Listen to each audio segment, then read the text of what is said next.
ہمارے نبی نے کم کھایا اور کتنی زوجہ کی آپ کی ایک وقت میں 9. صحابہ کم کھاتے تھے اور اتنی بھاری بھرکم تلواریں اٹھا کے میدان جنگ میں لڑتے تھے. اچھا 3 کام جو مذہب نے بتائے ہیں وہ کر لو. سمجھدار ڈاکٹر بھی اسی کا مشورہ دیں گے انشاءاللہ. جو مذہب نے 3 کام بتائے ہیں نا صحت کے حوالے سے وہ کر لو. نمبر 1 مذہب گوشت کھانے کی آپ کو ترغیب دیتا ہے تو کھا لیا کرو. ایسا نہ ہو کچھ تحقیق بدل جائے اور بعد میں کہے کہ جی وہ جو گوشت نہیں کھاتے ان کو ہارٹ اٹیک کا خطرہ زیادہ ہوتا ہے. ٹھیک ہے نا, ایسا نہ ہو کہ الٹا ہو جائے معاملہ. تو جو کھا رہے ہو تو اپنی ذمہ داری پہ مر جاؤ, کوئی مسئلہ نہیں ہے. تو پہلی بات گوشت نہ چھوڑو. دوسری بات آپ نے کیا کرنا ہے, ہمارے نبی صلی اللہ علیہ وسلم زیادہ کھایا کرتے تھے یا زیادہ کھانے کی ترغیب دی ہے یا بھوکا رہنے کی ترغیب دی ہے؟ کم کھانے کی نہیں, بھوکا رہنے کی. کم کھانا تو بہت کم کھانے کا مطلب کھائیں. ہمارے نبی کی جو سیرت ہے وہ ہے اے اللہ ایک وقت کھانے کو ملے تو شکر ادا کروں اور ایک وقت بھوکا رہوں میں تو صبر کروں میں. سمجھتے ہو کہ نہیں سمجھتے؟ اور آپ صلی اللہ علیہ وسلم نے فرمایا میری امت میں, جو حدیث کا مفہوم میں اپنے الفاظ میں بیان کر رہا ہوں, آپ نے فرمایا خیر القرون قرنی ثم الذین یلونہم ثم الذین یلونہم, سب سے بہتر میرا زمانہ ہے, پھر اس کے بعد والا, پھر اس کے بعد والا. پھر آپ نے فرمایا یفش الکذب, جھوٹ پھیل جائے گا, یعنی برائی آنا شروع. اور انہی برائیوں میں آپ نے بتایا کہ جھوٹی گواہیاں, اور انہی میں آپ نے بتایا کہ لوگ زیادہ کھانا شروع کر دیں گے. یہ نہیں فرمایا کہ حرام کھانا شروع کر دیں گے, نا نا نا نا, حلال کھائیں گے مگر زیادہ. تو زیادہ کھانے کو بھی کس میں شامل کیا جا رہا ہے؟ برائی میں شامل کیا جا رہا ہے. یعنی امت اتنی بری ہو جائے گی خوب کھانا شروع کر دے گی, کھانا بہت کھائے گی. نہیں آ رہی بات میرا. تو کم کھانے کی ترغیب ہے, کم کھانے کی ترغیب ہے. اتنی ترغیبات ہے نا کم کھانے کی کہ ہمیں تو اپنے بارے میں ایسا لگتا ہے کہ یار پتہ نہیں ہمارا ہوگا کیا. یعنی اگر ہم پیغمبر صلی اللہ علیہ وسلم سے قیامت کے دن ملے اور اپنے پراٹھوں کے ہم نے کسی نے بتا دیا کہ یہ 2 پراٹھے صبح ناشتے میں کھایا کرتے تھے, تو امید تو ہے کہ انشاءاللہ ان چیزوں پہ پکڑ نہیں ہوگی. یہ ترغیبی چیز ہے, کوئی واجب حکم نہیں ہے. لیکن ہم جائیں گے کہاں؟ تو ہم بہت کھاتے ہیں بھائی, بہت کھاتے ہیں. نبی صلی اللہ علیہ وسلم کی خدمت, یہ میں ٹاپک کمپلیٹ کرتا ہوں, جب چل پڑا ہے نا اتنا ہو گیا تو اس کو مکمل. آپ نے جو بھائی موضوع دیا ہے وہ کہاں گئے بھائی نے پرچی دی تھی, وہ میں اس پہ ضرور بیان, آپ جمعے کے بیان میں آتے ہیں, میں انشاءاللہ اس پہ ضرور, میرے ذہن میں پہلے سے یہ ٹاپک تھا, میں اس پہ ضرور بات کروں گا انشاءاللہ. تو خوب سمجھ لو. دیکھو نبی صلی اللہ علیہ, ابھی صحت کی بات چلی ہے نا, تو اکارڈنگ ٹو اسلام کیا کہتا ہے اس بارے میں, وہ چند چیزیں نوٹ کر لو تو وہ آپ کو زندگی پہ فائدہ پہنچائیں گی. نبی صلی اللہ علیہ وسلم نے فرمایا کہ 2 آدمیوں کا کھانا, ایک آدمی کا کھانا 2 کے لیے کافی ہے. طعام الواحد یکفی الاثنین, ایک آدمی کا کھانا 2 کے لیے کافی ہے. یہ صحیح حدیث ہے. جتنے میں 2 آدمی, ایک آدمی سیر ہوتا ہے نا, اس میں اصل میں 2 کے لیے کافی کا کیا مطلب, سیر تو نہیں ہوتے, لیکن جتنی آپ کو انرجی چاہیے, جتنا آپ کو زندہ رہنے کے لیے, ایک مناسب لائف گزارنے کے لیے جتنی خوراک چاہیے, تو جتنا ایک آدمی کھا رہا ہے وہ کتنے کھانا شروع کر دیں, 2 کھانا شروع کر دیں تو کافی ہو جائیں گے آپ. اور ہمارے ہاں جتنا ایک کھاتا ہے, جتنا ایک کو کی خوراک ہے تو وہ 2 کی کھاتا ہے. وہ اس حدیث پہ کیسے عمل کر رہا ہے؟ الٹا.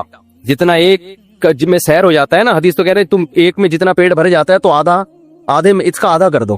اور میں آپ کو بتاؤں جب آپ آدھا کرو گے نا, پھر جو آپ گوشت کی یخنی پیو گے, وہ جو ہمارے نبی نے یوم نہر میں, مزہ آئے گا آپ کو. صحیح ہے نا, مزہ آئے گا, مزہ آئے گا. تو آدھا کر لو اس کو. اور نبی صلی اللہ علیہ وسلم کی خدمت میں ایک کافر آیا, آپ صلی اللہ علیہ وسلم اکرام کرتے تھے چاہے مسلم ہو غیر مسلم. آپ صلی اللہ علیہ وسلم نے اس کو دودھ پلایا.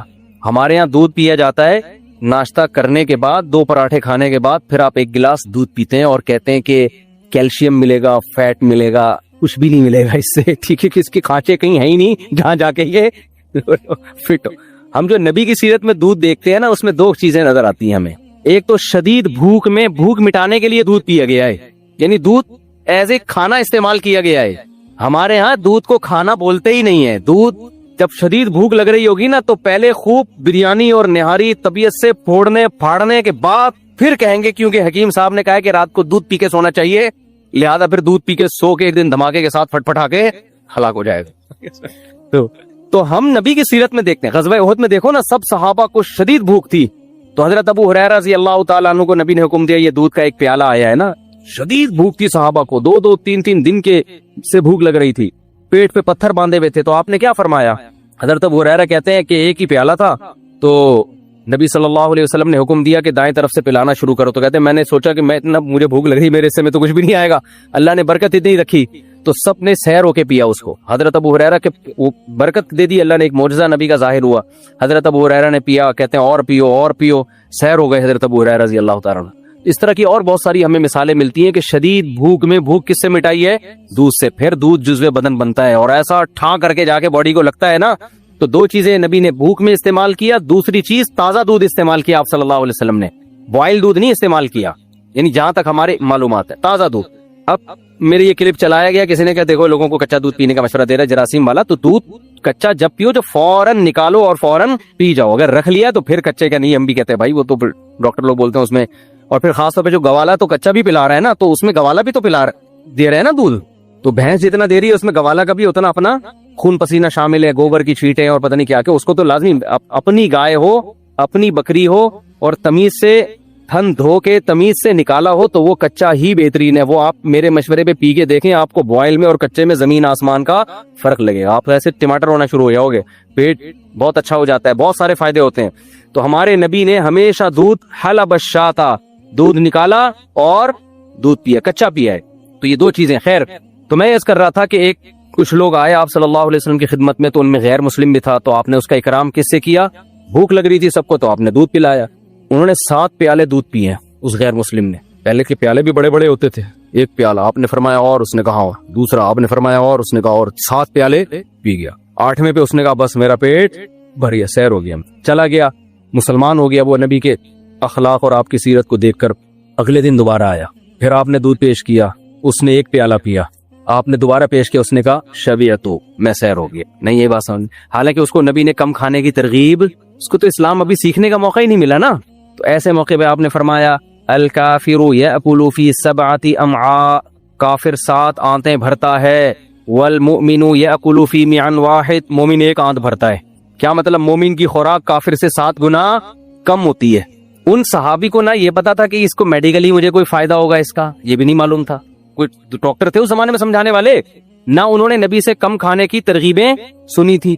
کیا مطلب؟ اب حدیث کا آج لوگ کہتے ہیں کہ آج تو کافر کم کھا رہا ہے, مسلمان طبیعت سے پھوڑ رہے ہیں, تو یہ تو معاذ اللہ حدیث غلط ہو گئی. پھر تو خوب سمجھو حدیث کا منشا کیا ہے, کہ مسلمان شہوت پرست نہیں ہوتا, کافر شہوت پرست ہوتا ہے. اس کی خواہشات رکتی نہیں ہے, تبھی کھایا جائے گا کھایا جائے گا. آج جو کافر کم کھا رہے ہیں نا, ان کو ڈاکٹر لے کر آئے ہیں اس پر, جبکہ مسلمان اگر کم کھاتا ہے ڈاکٹروں کے مشورے کی ضرورت نہیں ہے. اس کی ویسے ہی اللہ نے دنیا سے بے رغبتی رکھی ہے کہ بھائی کیا ہے سارا دن جگالی کرتے رہو, بس ٹھیک ہے نا, چند دیوالے ہو گئے, نیند بھی کم آتی ہے اس سے, انسان کم کھاتا ہے تو چاقو چوبند رہتا ہے. تو جتنے بھی ہمارے اکابر بزرگ گزرے ہیں ہندوستان میں, آپ دیکھ لیں ان کی خوراکیں بہت تھوڑی تھی. کیوں تھوڑی تھی بھائی؟ وہ ان کو دین کے کام کرنے ہیں, وہ کہتے ہیں زیادہ کھاؤ تو نیند آتی ہے, تو کھاؤ اتنا نا جتنا افورڈ کر سکو. تو خواہشات سے انسان نکل جاتا ہے. تو آج جو کافر تھوڑا کھا رہے ہیں نا, وہ ڈاکٹروں کی رپورٹیں ہیں, ڈاکٹروں کے مشورے ہیں. ورنہ اگر صحت کا معاملہ نہ ہو تو پھر کافر خواہشات نفسانیہ میں زیادہ ہوتا ہے, مسلمان کم ہوتا ہے. تبھی تو دیکھ لو نا زنا کتنا زیادہ ہے وہاں پہ, وہ تھوڑی عورت کے بغیر گزارا کر سکتے ہیں. یہاں 30-35 سال عمر ہو جاتی ہے, شادی نہیں ہوتی اور گزارا بہت سے لوگ چلا رہے ہوتے ہیں. تو مسلمان میں آج بھی خواہشات نفسانیہ پہ کنٹرول دوسروں کی نسبت زیادہ ہے. بات یہ ہے کہ ان کو موٹیویشن مل رہی ہے ڈاکٹروں سے, ہمیں نہ مذہب سے مل رہی ہے اور نہ ڈاکٹروں سے مل رہی ہے.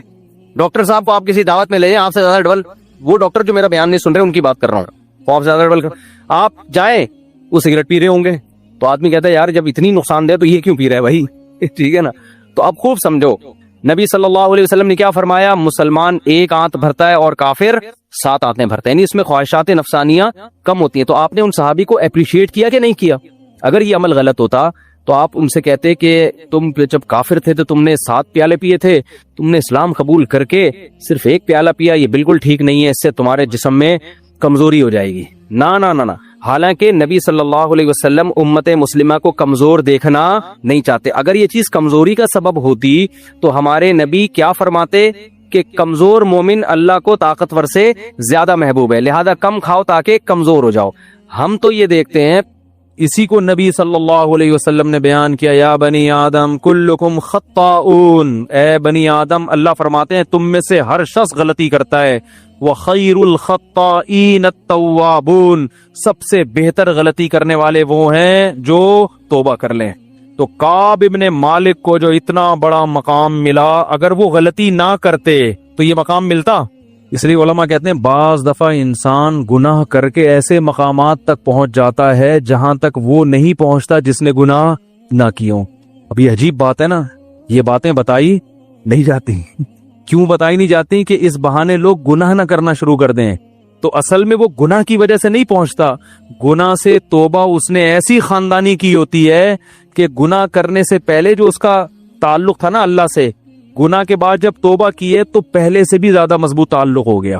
جیسے حدیث میں آتا ہے, ایک عورت نے زنا کیا, شادی شدہ عورت نے نبی کے پاس آئی, صحیح مسلم کی حدیث ہے, یا رسول اللہ مجھ سے زنا ہوا, رجم کی سزا جاری کریں. 4 دفعہ آئی, آپ نے حکم دیا پتھروں سے مار کے ہلاک کیا جائے, تو پتھروں سے مار کے اس کو ہلاک کیا گیا. آپ نے نماز جنازہ پڑھی, حضرت عمر نے فرمایا یا رسول اللہ ایک زانیہ عورت کا جنازہ پڑھاتے ہیں. آپ نے فرمایا لقد تابت توبۃ لو خصمت 70 من اہل المدینہ لوسعتهم, ایسی خاندانی توبہ کی ہے کہ اگر مدینہ کے 70 گناہ گاروں میں ڈیوائیڈ کر دی جائے تو ہر ایک کی بخشش ہو جائے. تو اب ہم یہ کہہ سکتے ہیں نا کہ ان سے زنا نہ ہوتا تو اتنا بڑا مقام نہ ملتا. تو یہاں زنا نہیں ہے, زنا سے توبہ, زنا کی وجہ سے مقام نہیں ملا, زنا سے توبہ ایسی کی ہے کہ ایسی توبہ کوئی کرتا نہیں ہے کہ اپنے آپ کو پتھروں سے ہلاک کروانے کے لیے پیش کر دیا.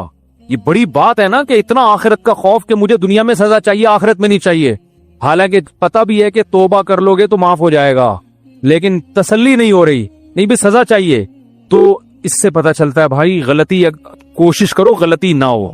دیکھو اس امید پہ غلطی کرنا کہ میں توبہ کر لوں گا بعد میں, یہ بہت بڑی حماقت ہے. یہ ایسے ہے جیسے اپنے آپ کو زخمی کرو اس امید پہ کہ بعد میں علاج کر لوں گا. تو ایسا تو کوئی بھی نہیں کرتا نا, ہو گیا نہ چاہتے ہوئے بھی ہو گیا, پھر ہے توبہ.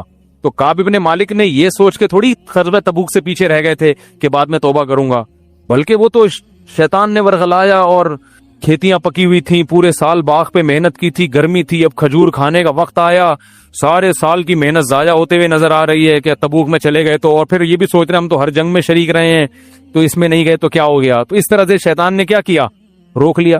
اور شیطان کو پتا ہوتا نا کہ یہ ایسی خاندانی توبہ کریں گے, وہ کہتا بھائی آپ جائیں. وہ کیا کہتا, بولو بھائی, شیطان نے قسم اٹھائی تھی نا اللہ سے کہ ان سے نافرمانی کرا کے چھوڑوں گا, تو اللہ نے بھی کیا فرمایا, دوسری روایت میں آتا ہے کہ جو توبہ کرے گا میں اس کو معاف کر دوں گا. تو شیطان اپنا کام کرا رہا ہے, آپ اپنا کام کرو. شیطان اگر پچھاڑ دیتا ہے تو توبہ کر کے اللہ کو مناؤ دوبارہ. تو کعب ابن مالک کی جو کو اتنا جو عزت ملی اس لیے کہ غلطی کا اعتراف کیا, جو سزا مل رہی ہے اس کو اللہ کا حکم سمجھ کے برداشت کے, اتنا بڑا مقام مل گیا ان کو جو غزوہ تبوک میں پیچھے رہ گئے تھے. منافقین نے کیا کیا اور مخلصین نے کیا کیا, اب دونوں کا آپ دیکھیں. آپ صلی اللہ علیہ وسلم جو تمام مخلوق میں سب سے افضل اور برتر ہیں, اس حیثیت سے نہیں کہ آپ عرب تھے, اس حیثیت سے نہیں کہ آپ قریشی ہیں, اس حیثیت سے نہیں کہ آپ ابراہیم علیہ السلام کی اولاد میں, نا نا نا نا نا, اس حیثیت سے کہ اللہ نے ساری دنیا کے سارے انسانوں تک اپنا پیغام پہنچانے کے لیے جو سلیکشن کی ہے وہ کس کی, محمد ابن عبداللہ صلی اللہ علیہ وسلم کی. تو اس حیثیت سے اگر اللہ کے نبی کی پیروی ہوگی, آپ کو راضی کریں گے, تو اس میں اللہ پہلے ہوگا, نبی بولو بھائی بعد میں, کیونکہ اس میں اصل مقصد کس کو راضی کرنا ہے, اللہ کو. اللہ کی رضا کے لیے نبی کو راضی کیا جا رہا ہے. منافق کیا کرتے تھے کہ جب تبوک سے واپسی پر وہ یہ دیکھا انہوں نے, بلکہ بعض مخلص صحابہ بھی جو غزوہ تبوک میں پیچھے رہ گئے تھے, منافقین نے کیا کیا اور مخلصین نے کیا کیا, اب دونوں کا آپ دیکھیں. منافقین نے کیا کیا, انہوں نے کہا کہ جا کے نبی کے سامنے, نبی صلی اللہ علیہ وسلم ہم پہ غضبناک ہوں گے کہ اتنی سخت مصیبت میں تم نے ہمارا ساتھ کیوں نہیں دیا. منافقین نے آپس میں مشورہ کیا کہ ہم نبی کو تکلیف میں دیکھنا, بولو بھائی, نہیں چاہتے, تو جھوٹ بول دو جا کے کہ ہمیں یہ عذر تھا, یہ عذر تھا, تو نبی صلی اللہ علیہ وسلم کو تکلیف بھی نہیں ہوگی, آپ ہم سے خوش بھی ہو جائیں گے. تو یہ وہ خوشی ہے جس میں آپ صلی اللہ علیہ وسلم کی ذات کو ملحوظ رکھا جا رہا ہے. آپ صلی اللہ علیہ وسلم کو من حیث الرسول راضی کرنے کی کوشش نہیں کی جا رہی, کیونکہ رسول کی حیثیت سے آپ کو راضی کرتے تو کہتے پہلے اللہ, اور اللہ جھوٹ بولنے پر راضی, بولو بھائی, نہیں ہوتا. انہی کے لیے اللہ نے فرمایا اے نبی اگر آپ ان سے راضی ہو بھی گئے اللہ نہیں ہوگا راضی, ان کو بتا دیں, ٹھیک ہے, نبی کو خوش کر لو, اللہ راضی نہیں ہوگا. اور جو مخلص تھے, ہلال ابن امیہ, کعب ابن مالک, مرارہ ابن ربی رضی اللہ عنہم، یہ 3 صحابی مخلص تھے، یہ پیچھے رہ گئے۔ انہوں نے کیا سوچا کہ بھائی نبی کی رضا بذات خود مقصود نہیں ہے، وہ مقصود ہے اللہ کی وجہ سے، تو آج ہم سچ بولیں گے نبی ناراض ہو جائیں گے، لیکن اگر جھوٹ بولے تو نبی تو خوش ہو جائیں گے لیکن اللہ ناراض۔ تو انہوں نے صاف صاف آ کے کہا، جب رسول اللہ صلی اللہ علیہ وسلم نے کعب بن مالک سے پوچھا الم تکن قد ابتعت ظہرک، اے کعب بن مالک تمہارے پاس سواری نہیں تھی تبوک میں جانے کے لیے؟ تو انہوں نے کیا فرمایا، یا رسول اللہ سب کچھ میرے پاس موجود تھا، کوئی عذر نہیں پیش کر سکتا میں۔ آپ صلی اللہ علیہ وسلم کا چہرہ غصے سے بولو بھائی سرخ ہو گیا۔ دیکھو تکلیف ہو رہی ہے نا آپ کو، لیکن کعب بن مالک کیا سوچ رہے ہیں، بھائی اگر اللہ کو ناراض کر کے اللہ ناراض ہو جائے گا، میں بھی، وہ فرماتے ہیں کہ مجھے اتنے لوگوں نے ورغلایا کہ جھوٹ بول دو، کہ قریب تھا کہ میں بھی کچھ، بھائی نبی کی یہ تکلیف تو نہیں دیکھی جاتی تھی نا صحابہ سے، تو وہ کیا کہتے ہیں، میں نے کہا یا رسول اللہ کوئی عذر میرے پاس نہیں۔ آپ کا چہرہ انور غصے سے کیا ہو گیا، سرخ، اور آپ نے فرمایا قم، اڑ جاؤ یہاں سے۔ صحابہ کے لیے یہ جملہ پہاڑ سے کم نہیں تھا، جتنا ان کو عشق و محبت تھی نا نبی سے، ان کے لیے یہ جملہ، یہ کہنا آسان ہے، جس پہ گزری ہوگی وہ جانتا ہے اس جملے کا وزن کیا تھا۔ قم حتی یقضی اللہ فیک، ان بچوں کو کنٹرول کریں بھائی، یار مسجد کے کوئی خادم ہے نا، اوپر جا کے ذرا بچے شور مچا رہے ہیں۔ قم حتی یقضی اللہ فیک، اڑ جاؤ یہاں سے، اللہ تمہارے بارے میں فیصلہ کرے گا۔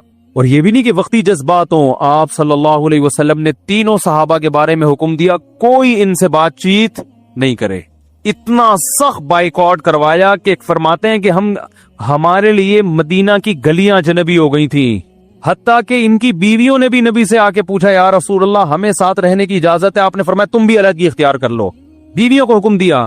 2 صحابی تھے، ان کی بیویوں کو بوڑھے ہونے کی وجہ سے خدمت کی اجازت دے دی، باقی کعب بن مالک جوان تھے، ان کی بیوی کو بھی حکم دیا علیحدگی اختیار کر لو۔ یہ وہ لوگ تھے جو ہر جنگ میں نبی کے ساتھ شریک رہے ہیں، کیسے ان کے دل میں خیالات آئے ہوں گے کہ یار ہم نے بدر میں بھی ساتھ دیا، ہم نے احد میں بھی ساتھ دیا، ہم نے خندق میں بھی ساتھ دیا، شیطان برگلا سکتا ہے نا، ایک جنگ میں اگر ہم پیچھے رہ گئے تو ہمارے ساتھ معاذ اللہ یہ سلوک ہو رہا ہے۔ تو کعب بن مالک رضی اللہ تعالی عنہ غزوہ احد میں بھی شریک رہے، غزوہ خندق میں بھی، وہ کہہ سکتے تھے میں سب میں شریک رہا، تو میرا ایسا بائیکاٹ کہ مجھے کہا جا رہا ہے مجلس سے اٹھ کے چلے جاؤ۔ ہم جیسے نالائق ہوتے تو کیا حال ہوتا ہمارا، ذرا سی بات پہ کیسے ہم لال پیلے ہو جاتے ہیں۔ وہ چلے گئے اٹھ کے، کیوں؟ اس لیے کہ وہ نبی کی ذات کو نہیں دیکھ رہے۔ بھائی کسی سے ذاتی جب مسئلہ ہو، کسی سے ذاتی محبت ہو، ذات کا مسئلہ ہو، تو وہ اتنا برداشت بولتے کیوں نہیں کرتا، باس کو برداشت نہیں کرتے لوگ، وہ یہ دیکھ رہے ہیں کہ یہ اللہ کے کیا ہیں، نمائندے ہیں۔ بھائی جب اللہ کسی بات کا، یہ جو کہہ رہے ہیں نا چلے جاؤ، تو یہ نہیں کہہ رہے، کون کہہ رہا ہے؟ اللہ کہہ رہا ہے۔ یہاں اکڑ دکھانا، یہ اللہ کے سامنے اکڑ دکھانا ہے جس نے ہمیں پیدا کیا۔ تو صحابہ جو رسول اللہ صلی اللہ علیہ وسلم کو دیکھتے تھے وہ اس حیثیت سے کہ آپ محمد ابن عبداللہ نہیں ہیں، آپ سید الانبیاء اور رسول اللہ ہیں۔ کتنی قربانیاں، لیکن نبی نے حکم دیا بیوی کو بھی الگ ہو جاؤ۔ اکیلے فرماتے ہیں کعب بن مالک میں 40 دن اس حال میں رہا ہوں کہ قرآن نے میری کیفیت کو بیان کیا، ضاقت علیہم الارض بما رحبت، زمین اپنی کشادگی کے باوجود کیا ہو گئی؟ تنگ ہو گئی، ایسی زمین ہو گئی۔ فرماتے ہیں کہ میں سلام کرتا تو کوئی میرے سلام کا جواب نہیں دیتا۔ اسی دوران فارس کے بادشاہ نے ایک لیٹر بھیجا، خط بھیجا آپ کے پاس کہ ہم نے سنا ہے کہ تمہارے ساتھیوں نے تمہیں جو مقام ملنا چاہیے وہ مقام نہیں دیا، تم عزت دار آدمی ہو، تمہارے ساتھ یہ کچھ ہو رہا ہے، آ جاؤ ہمارے پاس۔ کتنی بڑی آزمائش تھی کہ نہیں تھی؟ دشمن فائدہ اٹھاتا ہے نا ایسے موقع پہ، اور کتنا پروٹوکول ملتا ہے، جب فارس چلے جاتے فوراً وزارت مل جاتی ہے۔ یہاں کیا مل رہا ہے؟ اتنی قربانیوں کے باوجود ایک غلطی پر بائیکاٹ، اور یہ پتہ بھی نہیں ہے کہ یہ بائیکاٹ کبھی ختم بھی ہوگا کہ نہیں۔ کعب بن مالک کہہ رہے تھے کہ مجھے یہ خوف تھا کہ اس حال میں میری کہیں موت نہ ہو جائے، میری موت اس حال میں ہو کہ نبی صلی اللہ علیہ وسلم مجھ سے ناراض ہو تو میرا بنے گا کیا۔ تو جیسے ہی وہ خط ملا ہے نا بادشاہ کا، آپ فرماتے ہیں میں نے کہا اللہ نے ایک آزمائش مجھے دی تھی، میں اس میں ناکام ہو گیا، تبوک میں شریک نہیں ہوا، یہ دوسری آزمائش میں بھی کہیں ناکام نہ ہو جاؤں۔ اسے پھاڑ کے آگ میں پھینک دیا اس خط کو۔ 40 دن اسی طرح گزرے ہیں کہ پھر آپ صلی اللہ علیہ وسلم نے فجر کی نماز کے بعد صحابہ کی طرف رخ کیا اور فرمایا کہ آپ کا چہرہ جو ہے نا 14ویں کے چاند کی طرح چمک رہا تھا. آپ نے فرمایا کہ کعب ابن مالک کو خوشخبری سنا دو اور ان 2 صحابی کو بھی کہ اللہ نے ان کی توبہ قبول کر لی ہے. صحابہ اتنے خوش ہوئے. جب کوئی خوشی کی خبر کسی دوست کو پہنچانی ہو تو ہر آدمی کوشش کرتا ہے میں بتاؤں. تو وہ صحابی جو ہے نا ایک فوراً تیز رفتار گھوڑے پہ بیٹھے کہ دوسرے سے پہلے میں پہنچ جاؤں. کہتے ہیں لیکن دوسرے صحابی نے سلا پہاڑ پہ چڑھ گئے جو ہے وہ اعلان کر دیا یا کعب ابن مالک ابشر. بس اتنے لفظ کہے انہوں نے. حضرت کعب ابن مالک کا گھر دور تھا مسجد سے, تو کہتے ہیں میں اپنے گھر کی چھت پہ نماز پڑھ رہا تھا کہ مجھے پہاڑ سے آواز آئی فجر کے بعد کہ کعب ابن مالک خوشخبری قبول کرو. بس اتنا لفظ میں نے سنا اور مجھے یقین ہو گیا کہ اللہ نے میری توبہ قبول کر لی. تو وہ جو گھوڑے پر بیٹھ کے گئے تھے نا, وہ کہتے ہیں آواز گھوڑے کی اس رفتار سے تیز. اس زمانے میں جیٹ طیارے نہیں ایجاد ہوئے تھے جو آواز سے بھی تیز ہوتے ہیں, ورنہ وہ طیارے میں بیٹھ کے چلے جاتے. تو ہے یا کعب ابن مالک ابشر. تو جیسے ہی وہ آئے نا خوشخبری لے کے, پھر وہ آواز تو انہوں نے اس لیے پہنچا دی کہ گھوڑے سے پہلے میری آواز پہنچ جائے.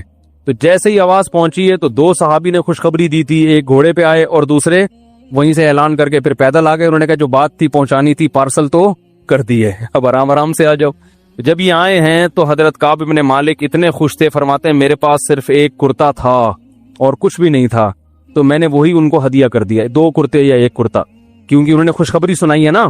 آج ایک اور بات بھی ہے, ہمارے ہاں تھینک یو سے آگے لوگ بڑھنے کے لیے تیار, کہ کسی کے ساتھ کچھ بھی کر لو سوائے شکریہ تھینک یو اس کے علاوہ کخ بھی نہیں کرے گا.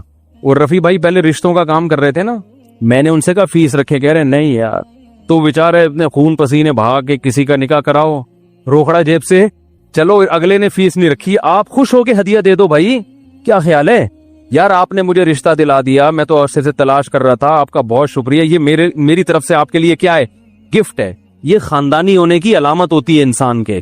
نہیں جی, ہاں کچھ لوگ ہیں الحمدللہ, رفیع بھائی نے بتایا کچھ لوگوں نے بہت کوشش کی کہ نہیں بھائی ہم آپ کو گفٹ دیں گے, لیکن انہوں نے بھی نہیں لیا. پھر وہ بھی انہوں نے کہا خاندانی چل رہا ہے تو پھر آؤ مقابلہ کرو, تم دو ہم نہیں لیں گے.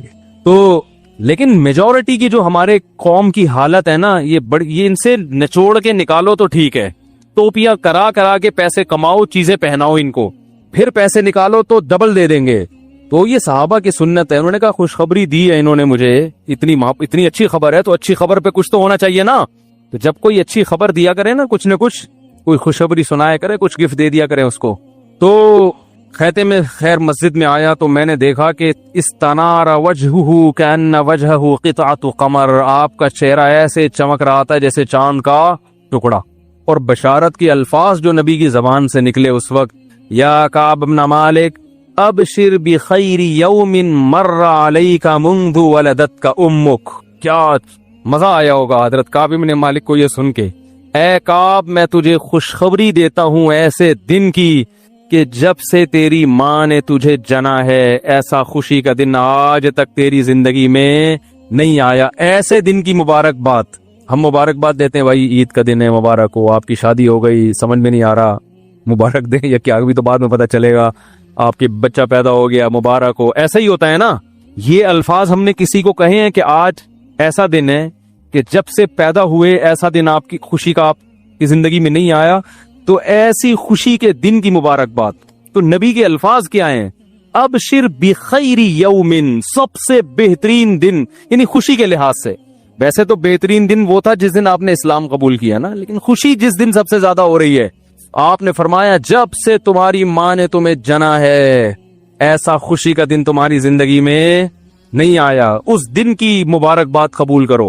تو اب جو میں بتانا چاہ رہا ہوں نا, اتنا لمبا واقعہ میں نے جو کھینچا ہے, آگے سنو. جو میں سمجھانا چاہ رہا ہوں کہ اسلام میں سب کچھ کیا ہے, اللہ پیغمبروں کو بھیجتا ہے اپنے انٹروڈکشن کے لیے. اللہ چاہتا ہے سب کس کی طرف آئیں, ففروا الی اللہ, اللہ کی طرف دوڑو. اللہ کے سوا کسی ذات کو مقصود بنا لو گے, اللہ کو پسند نہیں ہے. اور یہی نبی صلی اللہ علیہ وسلم نے اپنی امت کا ذہن بنایا, اور قرآن بھی یہی کہتا ہے. تو اب دیکھو کیوں نبی کی ٹریننگ کیسی تھی, صحابہ کو کیسا نبی نے, یہ جو فلسفہ میں آپ کو بتا رہا ہوں, یہ رسول اللہ صلی اللہ علیہ وسلم نے صحابہ کو کیسا دماغ میں ان کے اتارا تھا. جب نبی نے یہ خوشخبری سنائی ہے ابشر بخیر یوم مر علیک منذ ولدتک امک، اے کعب تیری ماں نے جب سے تجھے جنا ہے اس دن سے لے کے آج تک تیری زندگی کا جو سب سے خوشی کا دن ہے اس کی خوشخبری قبول کر، اس کی مبارکباد قبول کر۔ تو فوراً کعب بن مالک نے کیا کہا ہے؟ امن کا ام من عند اللہ، یا رسول اللہ یہ خوشخبری آپ اپنی طرف سے دے رہے ہیں یا اللہ کی طرف سے؟ نہیں آ رہی بات، کیونکہ میں نے جو 40 دن ٹینشن اٹھائی ہے یہ کس کے لیے اٹھائی ہے؟ اللہ کے لیے۔ کیونکہ میں اگر آپ کو راضی کرنا چاہتا تو جیسے منافقین نے اس وقت گھمائی باتوں کو میں بھی گھما لیتا تو یہ ٹینشن ہوتی نہیں۔ یہ تو ہم سب کس کے لیے کر رہے ہیں؟ تو یہ خوشخبری مجھے اس کی جو ہے نا کنفرمیشن چاہیے، مجھے اس کی تسلی چاہیے۔ حل من کا ام من عند اللہ، یہ جو آپ بشارت دے رہے ہیں آپ نے مجھے معاف کیا ہے یا اللہ نے کیا ہے؟ بھائی دو جہتیں، نبی بھی تو ناراض ہو گئے تھے نا۔ تو کعب بن مالک کے دل میں خیال ہے بھائی ابھی اللہ نے تو ہو سکتا ہے توبہ قبول نہ کی ہو، اس کے لیے الگ سے نبی جو ذاتی طور پر بھی تو ناراضی ہوتی ہے نا انسان کو۔ بھئی آپ صلی اللہ علیہ وسلم جنگ کے کمانڈر ہیں، امیر ہیں، خلیفہ ہیں، اس حیثیت سے بھی تو انسان ناراض ہوتا ہے۔ تو ہو سکتا ہے اس حیثیت سے آپ ناراض ہوئے ہوں اور آپ اب خوش ہو گئے ہوں، تو جو اصل مسئلہ تھا وہ تو اب بھی کیا ہے؟ اٹکا ہوا ہے۔ تو فوراً یہ سوال کرنا، دیکھو ہوتا کیا ہے، نبی صلی اللہ علیہ وسلم یوں فرماتے کہ ابشر بخیر یوم، سب سے بہترین دن کی مبارکباد قبول کرو۔ آپ فرماتے یا رسول اللہ قبول کی، خوش ہوتے یا رسول اللہ آپ دعا فرمائیں اللہ نے آپ کو راضی کر دیا مجھ سے۔ اب تھوڑی دیر کے بعد پوچھتے یا رسول اللہ میں ایک اور بات آپ سے پوچھنا چاہتا ہوں کہ آپ تو مجھ سے راضی ہو گئے ہیں، اللہ بھی ہوا ہے کہ نہیں ہوا؟ یہ تھوڑی دیر بعد بھی تو ہو سکتا تھا نا۔ یار نہیں، وہ تلوار کہاں ہے بھائی، کدھر گیا؟ آپ کو بولا ہے میں مذاق تھوڑی کروں، تلوار یہاں روب ہوتا ہے بھائی، ہلا کے رکھا کرو تلوار یہاں پہ۔ سوال سمجھ میں آ رہا ہے؟ بھائی ہم ہوتے اول تو ہم پوچھتے ہی نہیں، اول تو یہاں تک ہماری تو نوبت پہنچتی نہیں، ہم تو کہتے ہیں ابے بھائی میں اتنے کچھ کارنامے سر انجام دے چکا ہوں بھائی، کیا چھوڑو یار، ہم نے تو بھائی اپنی طرف سے کوشش کر لی جیسے آج ہوتا ہے نا۔ اس لیے میں کہتا ہوں جو ابا کو راضی ہے نا، جو لوگ کہتے ہیں ابا یوں ہیں تو ابا اب میرا میٹر گھوم گیا ہے، اور بھائی ابا کو جو خوش کرنا ہے اس لیے نہیں کہ آپ کے ابا ہیں، اس لیے کہ ان کو خوش کرنے کا حکم کس نے دیا ہے؟ اللہ نے۔ جب اللہ سامنے ہوتا ہے نا تو پھر انسان بڑوں کے سامنے نخرے نہیں کرتا کہ باس سے لڑو۔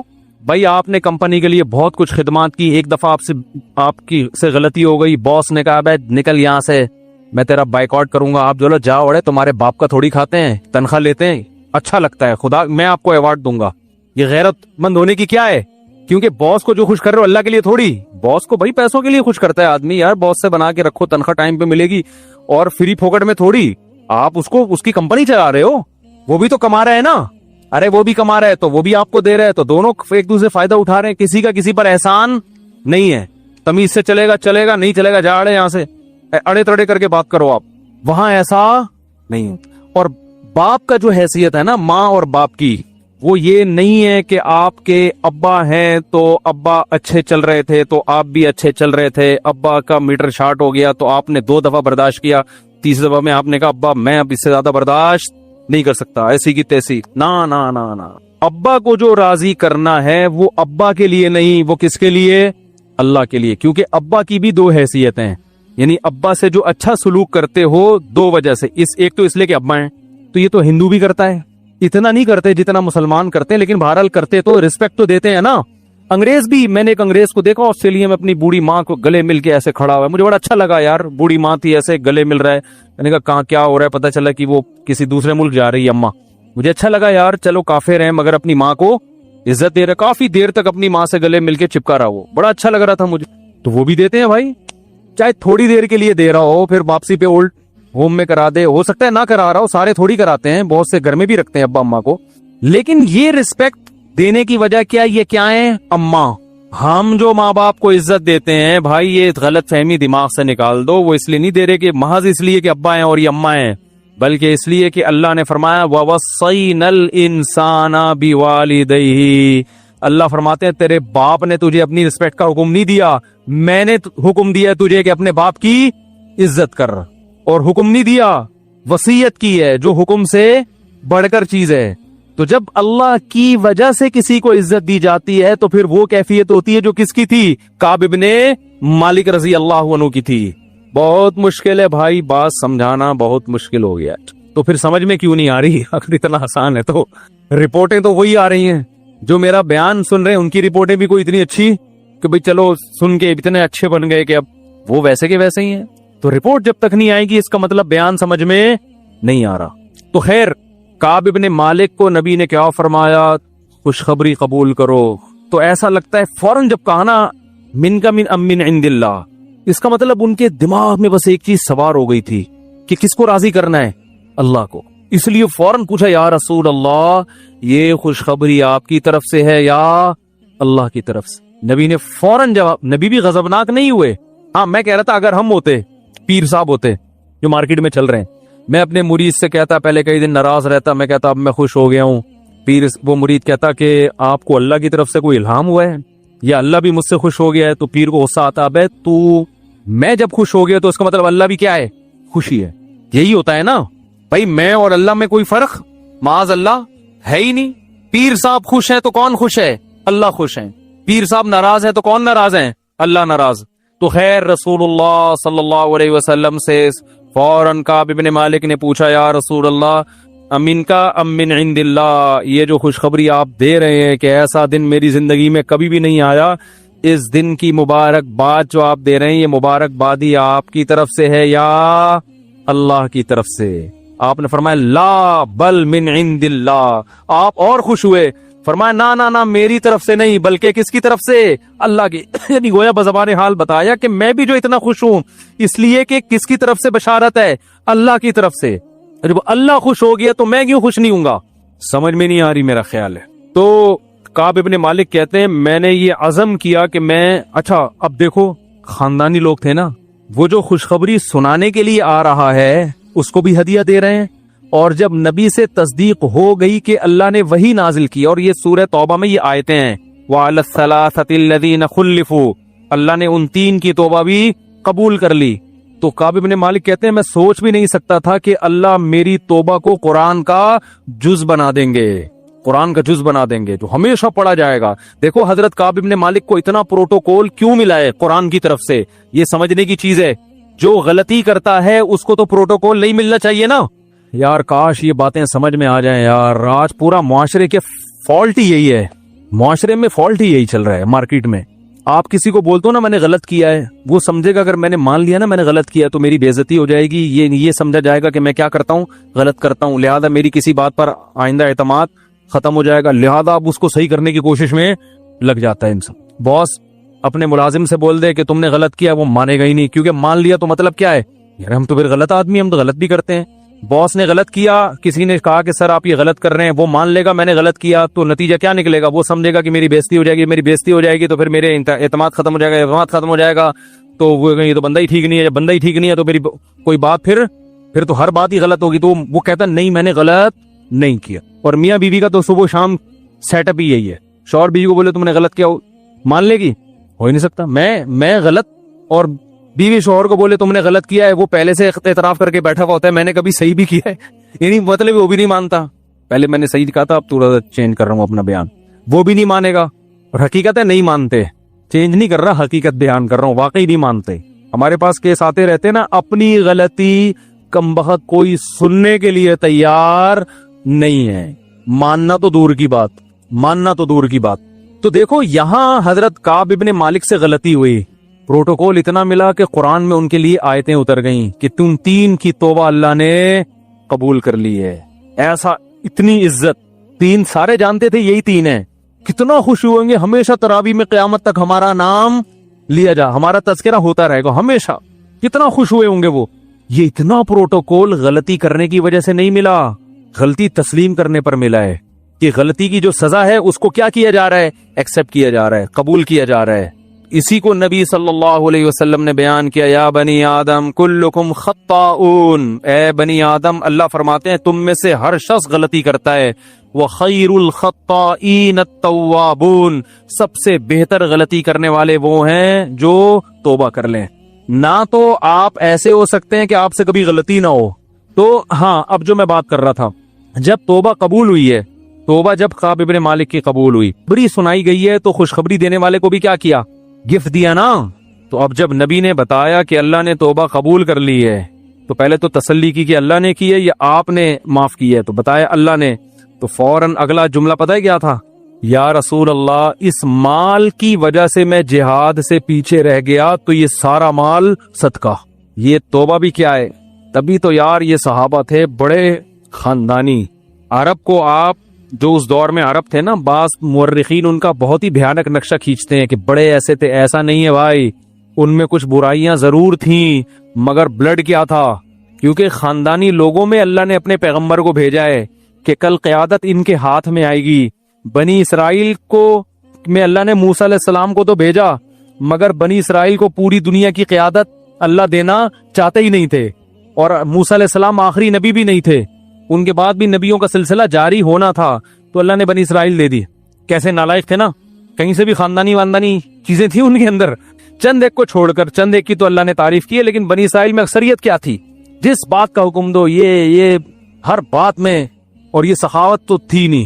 لیکن ادھر صحابہ کو دیکھو کیسا برداشت کیا انہوں نے. وہ یہ کہہ سکتے تھے کہ اگر میں نے گناہ کیا تھا، پہلی بات تو یہ کہ میں ہر جنگ میں شریک رہا ہوں، تو یہ غلطی ہو گئی تو بس میں نے 2 رکعت پڑھ کے اللہ سے توبہ کر لی تو معاملہ کیا ہو گیا.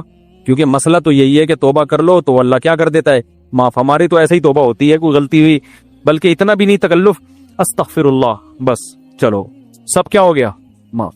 اتنا بھی کم بخت کرنے کے لیے تیار نہیں ہے. چلو یار اتنا بھی کر لینا، یہ بھی نہیں کرتے. اللہ تو اس میں بھی معاف کر دیتا ہے کہ بھائی آئندہ نہیں کر. یہاں اب تک بھی نہیں آ رہے. تو پہلی بات، کعب ابن مالک کہہ سکتے تھے کہ ساری زندگی جہاد کرتا رہا، ایک غلطی ہوئی، اور ویسے تو غلطی ساری زندگی بھی جہاد نہ کیا ہو، ہر دفعہ ہی انکار کیا ہو، تو جتنے بھی بڑے گناہ ہو ایک توبہ سارے گناہوں کو کیا کر دیتی ہے؟ معاف. تو مسئلہ تو یہی ہے، علماء سے سنا ہے، مسئلہ تو یہی ہے، بس 2 رکعت بھی نہیں پڑھنے کی ضرورت، توبہ کر لو، کیا ہو جائے گا؟ معاف. اور واقعی معاف ہو جاتا ہے. اللہ کا قانون بھی یہی ہے کہ آئندہ نہ کرو، یعنی عزم کرو آئندہ نہیں کروں گا. نا نا نا نا اتنا نہیں، بلکہ ساری جنگوں میں شریک. اور اس کے بعد بھی پھر 40 دن جو بائیکاٹ ہوا اس میں جو ٹینشن ہوئی ہے، کہہ سکتے تھے کہ چلو میں نے توبہ بھی کی اور دنیا میں اس کی گناہ کی سزا بھی اللہ نے دے دی. جو 40 دن میں ٹینشن میں کہ نبی کو سلام کر رہا ہوں تو سلام کا جواب نہیں دے رہے، میری طرف دیکھ نہیں رہے ہیں، سمجھ رہے ہو کہ نہیں سمجھ رہے؟ تو یہ جو ٹینشن 40 دن میں نے گزارے، اور پھر ایک بادشاہ نے مجھے لیٹر بھیجا، اس کو میں نے جلا دیا، یہ بڑی آزمائشوں سے گزر گیا. اب تو میں دودھ کا دھلا ہوا بالکل نیٹ اور کلین ہو چکا ہوں، اب مزید کچھ کرنے کی ضرورت نہیں ہے. نا نا نا خاندانی لوگ بھائی، مال سے محبت جو صحابہ کی غلطیوں کو ہائی لائٹ کرتا ہے نا، وہ سمجھ رہا ہوتا ہے کہ وہ اپنے اوپر قیاس کر رہا ہوتا ہے کہ جیسے ہم سے ہوتی ہیں تو اسی طرح ان سے. ان کی غلطیوں میں اور ہماری غلطیوں میں زمین اور آسمان کا فرق ہے. ان کی غلطیاں ایسے ہوتی ہیں جیسے آدم علیہ السلام کو شیطان نے ورغلا کے جنت کا درخت کھلا دیا. اس کا یہ مطلب تو نہیں ہے کہ آدم علیہ السلام کے دل میں اللہ کے حکم کی ویلیو نہیں ہے، یہ مطلب تھوڑی ہے. شیطان انسان کو کچھ نہ کچھ وہ گھماتا رہتا ہے، انسان گھوم جاتا ہے. ہم جو غلطی کرتے ہیں تو اللہ کا خوف ہمارے دل سے نکل چکا ہوتا ہے، اللہ کی عظمت ہمارے دل سے نکل چکی ہوتی ہے. تو صحابہ کے دل سے اگر اللہ کی عظمت نکلی ہوتی تو اتنی قربانیاں جو انہوں نے دی ہیں وہ قربانیاں نہ دیتے. دیکھو حضرت ابو سفیان کو شیطان نے روکا اسلام قبول کرنے سے. یہ بات آج نیگیٹو اس میں بیان کی جاتی ہے وے میں کہ اتنی دیر سے اسلام قبول کیا جب سب کچھ حل ہو چکا تھا. او بھائی شیطان نے ان کو روکا ہے، ورغلایا، لیکن جب قبول کیا انہوں نے اسلام تو پھر اس اسلام لانے کے بعد کی قربانیاں دیکھو ان کی. ان کو یہ احساس تھا کہ میں دیر سے مسلمان ہوا ہوں تو اب